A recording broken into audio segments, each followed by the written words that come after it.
The federal workforce. Most aren't deep state, but many are obsolete, either wittingly or unwittingly, and they're counterproductive in a lot of cases. There are federal employees who have been paid for years without doing any meaningful work. Thanks to union protections and bureaucratic red tape, they've made it nearly impossible to fire underperformers. They put them on indefinite administrative leave. For example, a 2016 Government Accountability Office report found that some federal employees remain on paid administrative leave for months or even years, costing taxpayers hundreds of millions of dollars with no productivity in return. Adding, quote, neither the government-wide cost nor the frequency and total amount of paid administrative leave have been reviewed or reported extensively. Because of course, it hasn't. It's not their money. So who cares? Not them, but we certainly care.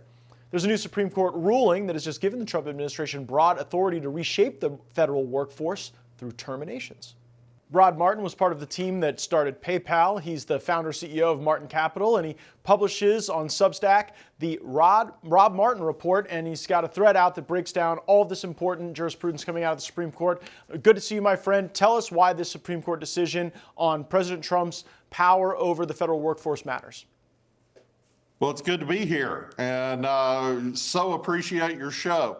It matters a lot. I mean, if you don't actually have the power at the White House, in the Oval Office, to be able to hire and fire people, you really don't have an executive branch at all. You just have an unelected administrative branch, which is nowhere in the Constitution, and it necessarily is unaccountable to anybody. So what the Supreme Court is doing and this additional ruling today is just vital. It says that Article 2, Section 1 really means it when it says the executive power shall be vested in a president of the United States. He's the only person in that branch we elect. We have that election every 4 years precisely so we can overthrow our government every 4 years peacefully. And if the voters can't get their way, then elections don't really matter. How would you suggest the administration use this newly clarified articulation of that power? Well, they need to go for more. They clearly need to get Humphrey's executor overturned. That is a 1930s era ruling that further limits the president in a number of respects. But the biggest single thing they can do right this minute is slash and burn. And you see them doing that at the Department of Education. Just got a Supreme Court ruling 6-3 today on that. They need to do it in a lot of the federal bureaucracy because honestly, these people, these deep staters, do not have your interests at heart. These are people who are careerists. They aren't elected, and heretofore they haven't been fireable. So now we're seeing a president willing to stand up to that. And if we need to replace some of those people, that's fine. Donald Trump can replace them with people who will be responsive to his policies and to the electorate. And if we don't need to replace them, we can just save a ton of money. The frustrations are notable that President Trump did not get all of the spending cuts I think he wanted out of Congress. We've seen time and again Congress fail to deliver spending cuts. Is this the tool that can actually give us the reductions in government we want alongside the policy wins that President Trump secured in the reconciliation bill?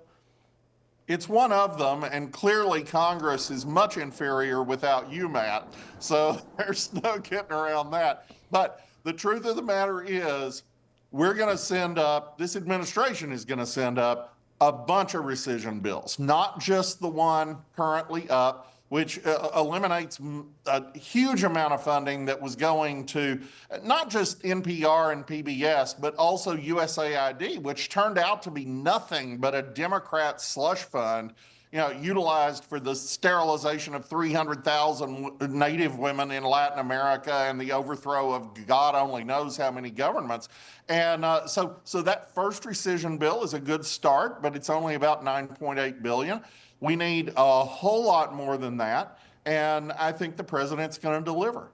Well, it'll be interesting to see how the legislative rescissions align with some of these administrative actions that can be taken to just clear out the dead wood in a lot of these agencies. And I'm with you. I hope the Department of Education gets the extensive use of this new clarified power. Rod Martin, he is publishing at Substack, the Rod Martin Report. Thanks so much for coming on, my friend.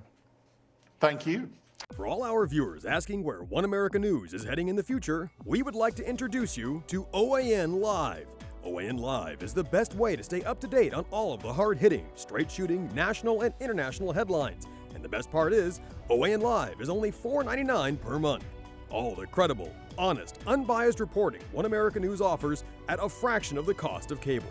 Just go to OANN.com to easily sign up for OAN Live and stay informed.